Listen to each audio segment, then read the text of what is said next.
मुझे लगता है पॉलिटिक्स पूरी तरह से एक तरह से जातिगत समीकरण पे ही डिपेंड करती है। बाहर बैठ के ये कहते हैं कि राजनीति अच्छी नहीं होती है।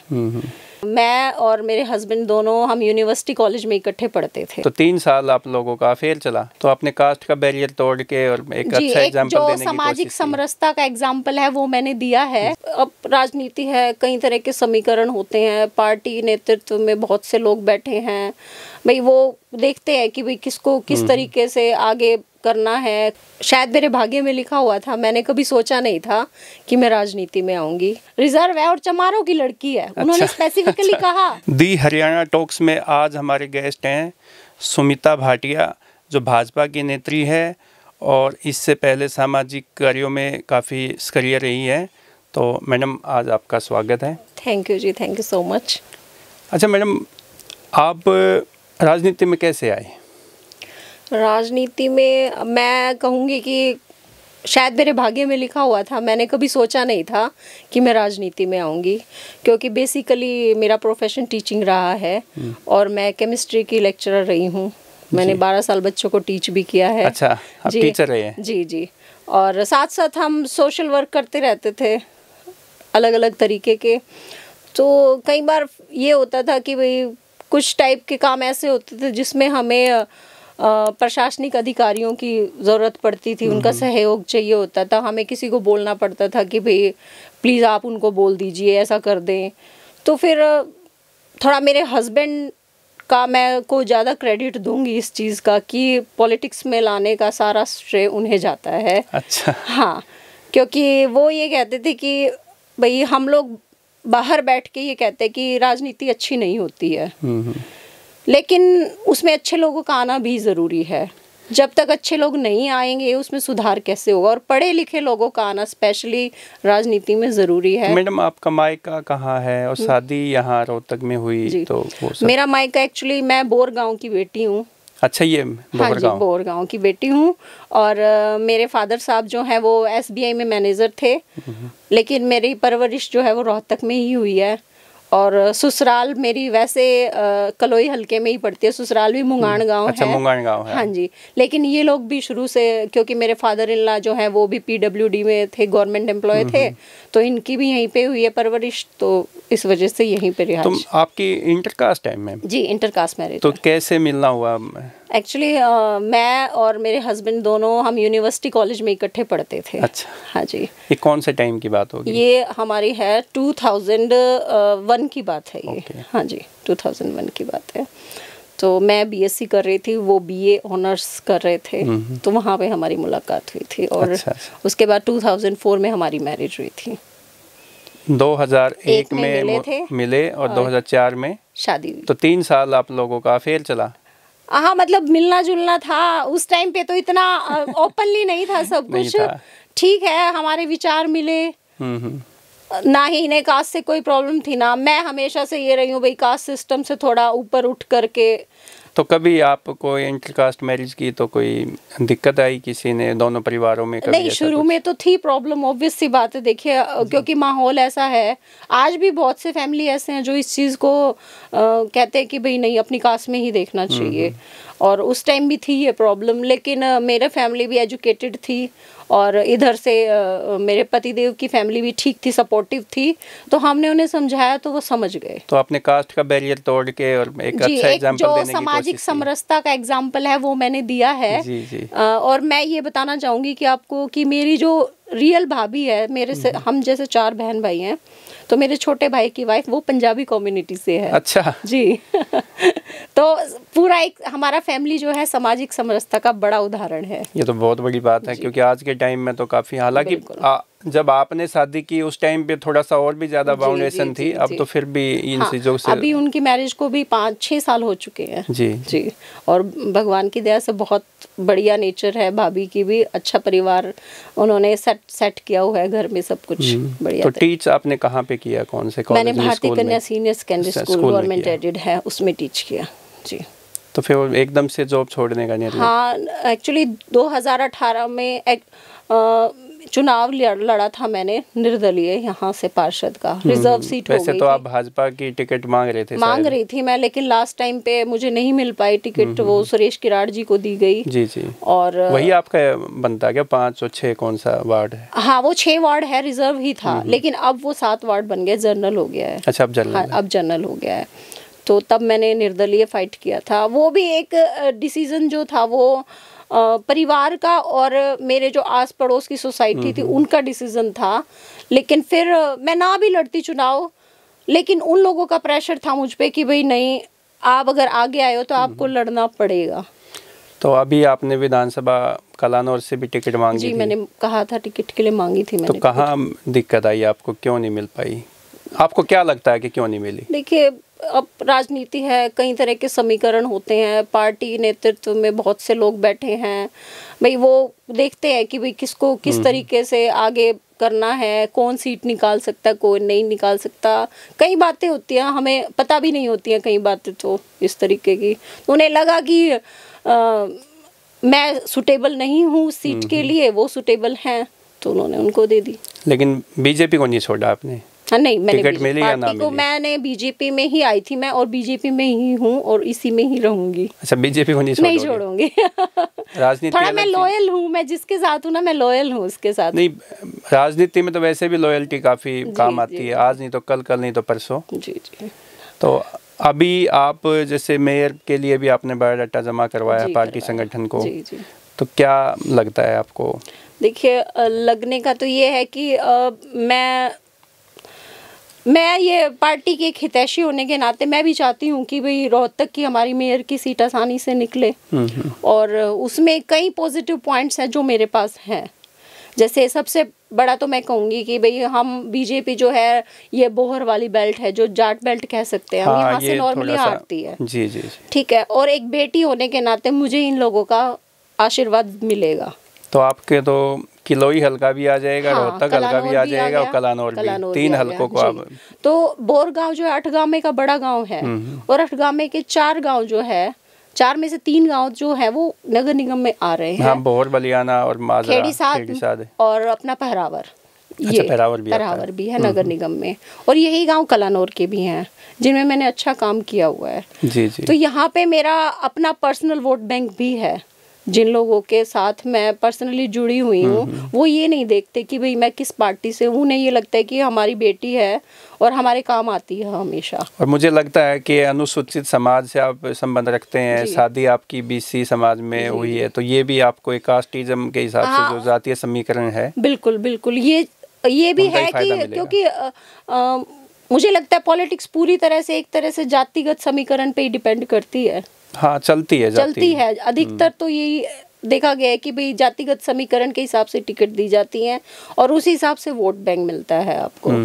तो मुझे ये भी बेनिफिट है कि मैं 2 समाज के साथ जुड़ी हुई हूँ, और एक महिला होने का भी, क्योंकि महिला का नेतृत्व करती है तो थोड़ा सा पब्लिक जो है वो अपने आप को कोई काम के लिए जाते हैं तो कंफर्ट महसूस करते हैं। बिल्कुल ये है। और दूसरा, कुछ मेरा सरनेम लगा लीजिए भाटिया है, और थोड़ा सा मैं बात भी जो मेरे साथ जैसा होता है मैं उससे उसी तरीके से बात कर लेती हूँ नॉर्मली लोगों के मन में। आपको पंजाबी भी आती है? हाँ, मैं मतलब इजीली कंफर्टेबल हूँ मैं पंजाबी कम्युनिटी में भी, ऐसा कुछ नहीं है।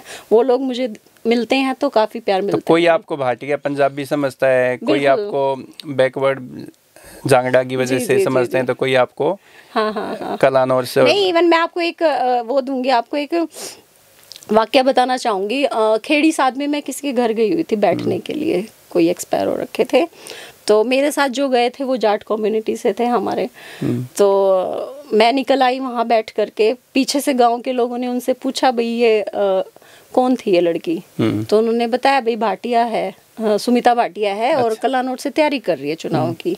तो उन्होंने कहा कि भाई ये तो सीट रिजर्व है। तो उन्होंने कहा भाई रिजर्व है और चमारों की लड़की है। उन्होंने स्पेसिफिकली कहा रविदास समाज से लड़की है ये। जी जी। ठीक है, तो उन्होंने कहा क्यों झूठ बोल रहा है, या तो जाटों की लगती है। अच्छा। झूठे कागज बनवा रखे होंगे, ऐसा बोला उन्होंने। वो कहते हैं ना देवीलाल और जब काशी राम की दोस्ती थी ना, वो कहते हैं कि रविदासिया समाज और जाट समाज ये तो भाई भाई का नाता है, ऐसा कुछ है। हाँ बिल्कुल। तो उनको यकीन दिलाना मुश्किल हो गया, नहीं भाई अच्छा, ऐसा फिर ही वो है। सरनेम भाटिया लगा तो ये कह के जाटों की नहीं कहते, पंजाबियों की हो। लुक वाइज वो ये कह रहे थे ना जाटों की लड़की अच्छा, इसीलिए। हाँ, कदकाठी हाँ, और वो सब कदकाठी, चीजें हैं। तो वो इस तरह से कह रहे थे। तो ठीक है, बाकी पॉजिटिव माइंड काफ़ी है। मैं मतलब अगर पार्टी मुझ में विश्वास दिलाती है तो मेरे लिए बहुत अच्छा है, और कहीं ना कहीं हम सीट भी निकाल लेंगे। अच्छा, ये बताओ, भाजपा में आपको काफ़ी टाइम हो चुका है जी, भाजपा में नेता गॉड फादर होना ज़्यादा इम्पोर्टेंट रखता है कि संगठन में काम उसका बोलता है? देखिए दोनों की ही ज़रूरत है इसमें। गॉड फादर भी चाहिए और आप संगठन बीजेपी में चाहिए, बिल्कुल सब जगह चाहिए। ये तो भाई आपकी बात ऊपर रखने के लिए कोई होना चाहिए, आप क्या काम कर रहे हैं ये बताने के लिए भी नहीं, होना ये चाहिए। कहते हैं बीजेपी तो एक आम कार्यकर्ता की पार्टी है, वो किसी को भी देखिए ऊपर गॉड उठा फादर सकती का है। मतलब मैं ये नहीं कहूंगी कि भाई वो पूरी तरह से आपको आगे लेके जाएगा। God father in the sense कि आपको ये भी बताएगा कि आपको ये काम करना है, ये नहीं करना। अच्छा, ये मार्गदर्शक ठीक है, चाहिए आपको। मार्गदर्शक के तौर पे मतलब मैं उसको लेना गॉड चाहूंगी। फादर ना आगे मार्गदर्शक कह सकते हैं हम उन्हें कि भाई हमसे ज्यादा नॉलेज नहीं, जैसे कहते हैं जिन पे मनोहर लाल जी का हाथ है, आशीर्वाद मिल गया तो उसकी तो नैया पार हो जाती है, या जिसका रोहतक में मनीष ग्रोवर जी का जिस पे हाथ है तो वो भी। नहीं, ऐसा नहीं है। आपका काम जो है वो भी बोलता है, बिल्कुल बोलता है। आपने क्या काम किया है संगठन में और कितना काम किया है ये तो देखा जाता है। आपको क्या एक्सपीरियंस है। अब एकदम से किसी को ला के खड़ा कर दिया जाए, उसे नॉलेज ना हो, तो फिर वही बात है। नहीं, काम आपका तो एजुकेशन भी मेरे ख्याल में यहाँ जितने भी आपके जो अभी तक बायोडाटे आए हैं, अमरजीत सोलंकी और राम अवतार वाल्मीकि में भी पढ़े लिखे ज़्यादा हो। जी जी। अदरवाइज तो मुझे नहीं लगता कि आप जितनी एजुकेशन किसी और पार्टी के उम्मीदवार के लिए होंगी, मेयर के लिए। जी जी। तो वो देखिए टिकट का तो संगठन बैठा है डिसाइड करने के लिए। हमारा काम है संगठन के लिए काम करना। मैं कर रही हूँ और करती रहूँगी। तो मेयर, अगर आपको मेयर का चुनाव लड़ना पड़ा तो क्या आपकी स्ट्रेटजी होगी और आपकी प्राथमिकता क्या रहेगी? क्या मुद्दे रहेंगे आप चुनाव में उतरेंगे तो, जो रोहतक में आप महसूस करते हैं? देखिए रोहतक में मोस्टली तो हमारे यहाँ पे काफ़ी प्रॉब्लम है लोगों को कि भाई हमारे सीवरेज की जो पाइपलाइन है काफ़ी पुरानी हो चुकी है, काफ़ी साल पहले डली थी। वो चेंज करवा के लोगों को फैसिलिटीज़ ऐसी दी जाए ताकि वो परेशान ना हो। तो नॉर्मली होता क्या है, पहले भी जो सरकारें आई क्या करते हैं, पहले रोड बनाएंगे, फिर वो गड्ढे खोदेंगे, फिर वो पाइपलाइन थोड़ी बहुत चेंज करेंगे, एक टेम्परेरी सा काम हो जाता है। मतलब मेरी खुद की सोच ये है कि एक परमानेंट ऐसा काम किया जाए कि जो आगे काफ़ी सालों तक लोगों को परेशानी ना हो। और लोगों की मूलभूत ज़रूरतें यही हैं। देखिए वो लोग वोट डालते हैं तो उन्हें क्या चाहिए, एक साफ़ सफाई हो, पीने का पानी अच्छा मिल जाए, टाइम पे बिजली मिल जाए, और छोटी छोटी चीज़ों के लिए उन्हें इधर उधर भागना ना पड़े। एक महिलाएं जो सबसे ज़्यादा महसूस करती है, जो समस्या महसूस करती है, वो है पीने का पानी, जो कि दूषित पानी है। काफ़ी एरिया में तो पीने लायक पानी ही नहीं है। तो वो कितनी बड़ी समस्या मानते हो आप? देखिए वो तो सबसे बड़ी समस्या है, क्योंकि अब सर्दी में तो थोड़ा बहुत हम कॉम्प्रोमाइज़ कर सकते हैं, लेकिन गर्मी में तो पानी की जगह पानी की बहुत ज़्यादा ज़रूरत होती है। और सबसे ज़्यादा महिलाओं को कठिनाई होती है क्योंकि घर के काम उन्हें निपटाने होते हैं। तो आपका जो ये ससुराल आपका घर है वो कौन सी कॉलोनी में है? वो महावीर कॉलोनी में 7 वार्ड में पड़ता है। तो महावीर कॉलोनी तो वो नहीं है कि जो पानी का जल भरा हो जाता है? वो अब वहाँ पे गवर्नमेंट ने एक प्रोजेक्ट लगा दिया पानी की निकासी के लिए, जिसमें वो पीछे बरसात के दिनों में जोड़ 5-6 फीट पानी हो गया था, भर जाता था और कई कॉलोनियां डूब जाती थी। भूपेंद्र सिंह हुड्डा भी 3-3 फीट पानी में गए थे। जी जी जी जी। वही, हाँ वही। तो वो तो बहुत ज्यादा गंभीर समस्या। हाँ नहीं, अभी उसका एक प्रोजेक्ट लग चुका है, काफी बड़ा प्रोजेक्ट है वो। जहाँ पे तालाब था वहाँ प्रोजेक्ट लग चुका है, और वो आई थिंक अब बारिश से पहले वो वर्किंग होगा। तो जब बारिश का मौसम आता है तो आपकी कॉलोनी के लोग, जिसमें आप भी शामिल हैं, तो उनके दिल में क्या डर बैठ जाता था कि भाई क्या हो जाएगा एकदम से? आम आदमी के नज़रिए से तो मैं यही कहूँगी कि जब बारिश आती तो सबको ये हो जाता था, भगवान ज़्यादा बारिश ना हो, बस इतना ही हो के रुक जाए।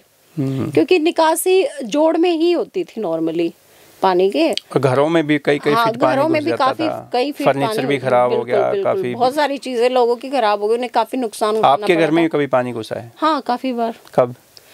लास्ट टाइम में आया था हमारे घर में, तो अभी फ़िलहाल हमने उसको रिकंस्ट्रक्ट किया है, घर को भी।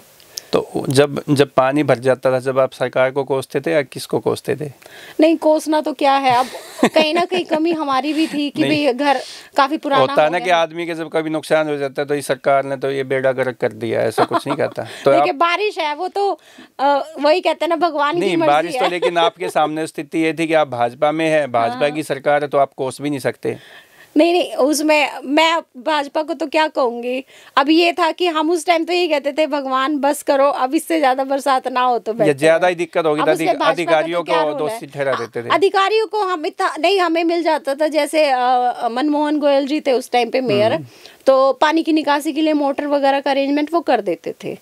बोलते ही, फोन करते ही वो, चाहे हम उन्हें 12 बजे फ़ोन करते थे तो वो फ़ोन उठा लेते थे, और जो उनसे अरेंजमेंट हो पाते थे वो कर देते थे। तो रेनू डाबला भी मेयर रही जी, और बाद में मनमोहन गोयल भी 2 टाइम इलेक्शन हुए हैं। तो आप कैसा मेयर बनना चाहेंगे? रेनू डाबला जैसा मेयर बनना चाहेंगे कि मनमोहन गोयल जैसा मेयर बनना चाहेंगे? देखिए सबकी अपनी अपनी आइडेंटिटी है। रेनू डाबला जी के टाइम पे मैं पॉलिटिक्स में कोई एक्टिविटी नहीं थी मेरी, मैं अपने प्रोफेशन में थी, मैंने ध्यान नहीं दिया। और मेयर साहब का मैंने काम देखा है, वो काफ़ी सॉफ्ट है, हम्बल इंसान है। हम्बल इंसान है, तो उनकी अपनी आइडेंटिटी है और मेरी अपनी है। उन्होंने तो कभी वो जो मेहनताना होता है या उनका सम्मान निधि की जो पैसा मिलता है वो भी नहीं लिया, गाड़ी भी नहीं ली उन्होंने, और ऑफिस के जो एक्सपेंसेस होते हैं वो तो बल्कि देते हैं लोगों को। कभी लिया नहीं उन्होंने, कभी लिया नहीं। जी, तो ये एक अच्छी परंपरा तो है अच्छी है, बिल्कुल है, क्यों नहीं। वो उनका तो पीछे से ही पैतृक ये रहा है सिस्टम की भाई, नाम के पीछे सेठ भी लिखते हैं, सेठ भी लिखते हैं, तो इसी बात है, अपने नाम के अकॉर्डिंग ही करेंगे। तो उनकी अपनी आइडेंटिटी है, मेरी अपनी आइडेंटिटी है, मैं अपने तरीके से काम। तो आपको कितनी होप है कि आपको टिकट मिल जाएगी? होप का तो ये है, देखिए मैंने पार्टी के आगे रखी है अपनी बात, पार्टी को ठीक लगेगा कि हाँ भाई ये सुटेबल है तो इन्हें दे देनी चाहिए, बस ठीक है। और अगर मुझे मिलती है टिकट तो मैं पार्टी को कहीं ना कहीं फायदा ही करवाऊंगी। और नहीं मिली तो? नहीं मिली तो अपना काम कर रहे हैं, शांत बैठ जाओगे? हाँ, और क्या करना है, या दूसरे संगठन का काम कर रहे हैं, संगठन का काम करते रहेंगे। जो भी पार्टी का प्रत्याशी होगा उसके लिए काम करेंगे? हाँ बिल्कुल करेंगे, क्यों नहीं करेंगे। तो पार्षद का चुनाव नहीं लड़ोगे? पार्षद का मैं लड़ चुकी हूँ एक बारी। वो तो इंडिपेंडेंट था ना? हाँ।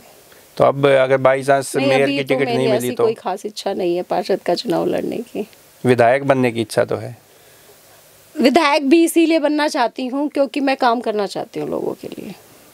अगर मुझे वैसे ही मौका दे दिया जाए कि आपने ये करना है, सोशल वर्क कर रहे हैं, मुझे किसी की नीड ना हो, तो मुझे विधायक का टैग भी नहीं चाहिए। अच्छा, नहीं चाहिए? हाँ। नहीं, आपने एक प्रोफेशन छोड़ दिया जी, टीचिंग का, तो घर परिवार तो कैसे चलता होगा अब आपका? नहीं, घर परिवार, मेरे हस्बैंड है, वो गवर्नमेंट जॉब में है, जुडिशरी डिपार्टमेंट में है वो, और भगवान की दया से ठीक है, घर तनख्वाह से काम चल जाता है? तनख्वाह है, ठीक है। मेरा हैप्पी का छोटा बिजनेस है, उसकी वाइफ भी जॉब में है, तो जॉइंट फैमिली है हमारी। लेकिन जैसे ही राजनीति में आते हैं तो रातों रात बहुत मरीज हो जाते हैं। नहीं, ऐसा हमारा कोई सिस्टम नहीं है। रातों रात रिच होने का कोई सिस्टम नहीं है, जो है हमारी मेहनत की कमाई है, और ऐसा कुछ नहीं है कि भाई रातों रात कोई सिक्का घूम जाए। ये बताओगे, जैसे कहते हैं रोहतक में जैसे मनीष ग्रोवर की ही चलती है, जो उनसे थोड़ा सा उनकी नहीं मानते या उनके अनुसार नहीं चलते, उनका पार्टी में नुकसान हो जाता है, ऐसा तो ये कितनी सच्चाई है? नहीं, ऐसा कुछ नहीं है मेरे ख्याल से, तो ऐसा कुछ एक्चुअल में नहीं है देखा जाए तो, कि भी जो उनकी नहीं मानते तो उनका नुकसान हो जाता है, ऐसा आम लोग सोचते हैं, ऐसा कहा जाता है। नहीं, ऐसा नहीं है। मनीष ग्रोवर जी से मैं मतलब काफ़ी बार मिलती हूँ और बहुत अच्छे तरीके से उनका बिहेव है। कभी कोई काम भी पड़ता है, हम बोलते हैं तो करते हैं, ऐसी बात नहीं। पैर भी करते हैं अपने कार्यकर्ताओं की, लोगों की? जी बिल्कुल करते हैं। उनको कहा जाता है कि वो जिसका साथ देते हैं पूरा देते हैं। अच्छा, साथियों के साथ ही है? बिल्कुल बिल्कुल बिल्कुल जी। तो मैं कहूँगी कि मैं बाऊजी बोलती हूँ उनको, तो बाऊजी की नेचर काफ़ी अच्छी है, इस मामले में बहुत कोऑपरेटिव है। तो ये बताइए कि जैसे पार्किंग की एक समस्या बहुत ज़्यादा, आप भी गाड़ी लेके शहर में जाते होंगे तो आपको गाड़ी पार्क करने की जगह नहीं मिल पाएगी, तो ये इसको लेके आप क्या? देखिए, पार्किंग के कई स्टेशन बना रखे हैं, लेकिन अब हम लोगों को शुरू से आदत पड़ी हुई है एक तो जैसे हम दिल्ली चंडीगढ़ जैसे सिटी में चले जाते हैं, वहाँ पे आप इधर उधर गाड़ियाँ खड़ी करेंगे तो तुरंत चालान कट जाता है, लेकिन यहाँ पे अभी ऐसा नहीं है। तो वही बात है कि जब तक लोगों के ऊपर प्रेशर नहीं आता ना किसी चीज़ का, वो मानते नहीं हैं। और पार्किंग के हमारे यहाँ पे कई स्टेशन बना रखे हैं, लेकिन वहाँ गाड़ियाँ नहीं खड़ी करेंगे, इधर उधर गाड़ियाँ खड़ी कर देते हैं। लेकिन कहीं ना कहीं उसकी वजह से उनको खुद को भी समस्या आती है, आम पब्लिक को तो आती है। और कुछ हमारे एरिया है भी कंजस्टेड, काफ़ी पुराना रोहतक जो है वो तो काफ़ी कंजस्टेड है ही। वहाँ पे अभी जैसे हमारे एलिवेटेड रोड बनवाए गए हैं, गवर्नमेंट ने कितने बनवाए हैं, उनका बेनिफिट हो रहा है। नीचे जो है वो जाम काफ़ी कम हो गया है, उसकी वजह से पार्किंग लॉट्स बनाए गए हैं, वहाँ पे गाड़ियाँ खड़ी कर सकते हैं इजीली। थोड़ा सा हमें भी कॉम्प्रोमाइज़ करना पड़ेगा कि पैदल चल के जा सकें हम मार्केट के अंदर। हम सोचते हैं नहीं, हमने तो शॉप के आगे ही जाके गाड़ी रोकनी है या स्कूटी रोकनी है, तो उसके लिए थोड़ा हमें कॉम्प्रोमाइज़ करना पड़ेगा। आप एससी समाज से हैं, तो लोकसभा चुनाव में एससी समाज कांग्रेस में की तरफ शिफ्ट हो गया था, विधानसभा में वो समाज फिर से बीजेपी की तरफ दोबारा से कन्वर्ट हो गया, शिफ्ट हो गया। तो इसको एससी समाज ऐसे दो चुनाव में अलग अलग उनका नज़रिया दिखाई दिया, तो आप भी एससी समाज से, तो क्या समझते हैं वो ऐसा क्यों हुआ?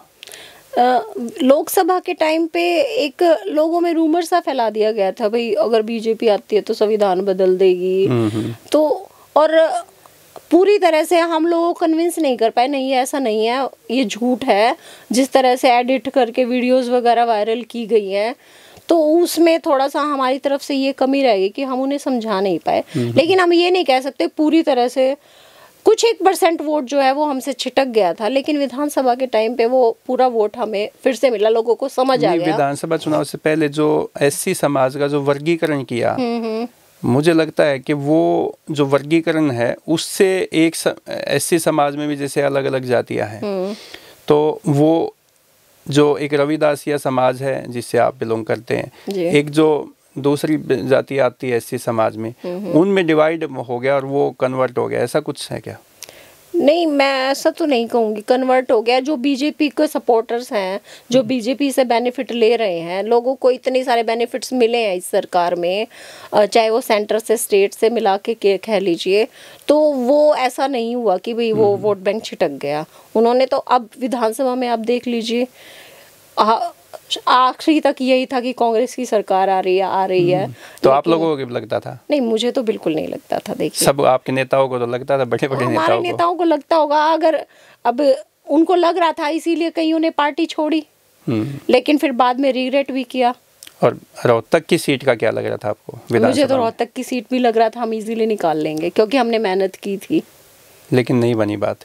थोड़ा बहुत मार्जिन रह गया, कहीं कुछ हल्का फुल्का रह गया होगा कमी, बट हमें पूरी उम्मीद थी कि हम रोहतक की सीट इजीली निकाल देंगे। अच्छा, जो आपके जैसे समाज के लोग हैं या जैसे आम जो लोग हैं, वो मनोहर लाल जब सीएम थे उनको अच्छा बताते थे कि नायब सैनी को ज़्यादा अच्छा बताते हैं? जैसे होता नहीं, आम पब्लिक में चाहते हो तो आप अपनी अपनी इमेज हो जाती है। देखिए, उनकी इमेज थी अलग थी, लेकिन ये है कि भाई आम आदमी को ये होता था कि भाई कहीं वो बात करे ना करे, हमसे मिलने जाते ही नहीं थे एक्चुअल में लोग। मिलने ही नहीं जाते थे। हाँ, ये सोचते थे कहीं बात करे नहीं करे। हालांकि कोई जाता था मिलने तो वो बड़े अच्छे से ट्रीट भी करते थे। किसी को धमका भी देते थे कि भाई क्यों आए? नहीं, मुझे तो नहीं लगता ऐसा धमकाते थे। अच्छा। हाँ, मुझे तो ऐसा नहीं लगता। लेकिन नायब सैनी जी का एक अपनी आइडेंटिटी है, उनका एक अलग बिहेवियर है, तो आम आदमी को लगता है कि भाई मुझे मिलने जाना है इनसे। ऐसा लगता है कि जैसे हमारे फैमिली का मेंबर ही है इस तरीके से। फिर ये भी है कि भाई आप किसी भी टाइम जा रहे हो मिलने के लिए उनसे, तो वो मिलते हैं ज़रूर, चाहे वो रात का 1 बजे हो तो भी वो मिलेंगे आपसे। मतलब उनका मिलनसार जो रवैया है वो लोगों को भा रहा है काफी। वो अच्छा लग रहा है। कई चीज़ें दिखानी पड़ती हैं तो वो दिख रही हैं लोगों को। अच्छा, दिख रही है राजनीति में जो चाहिए वो दिख रही है लोगों को। जी चलो मैडम, आज आप हमारे स्टूडियो में है, आपका बहुत बहुत धन्यवाद। जी, थैंक यू सो मच।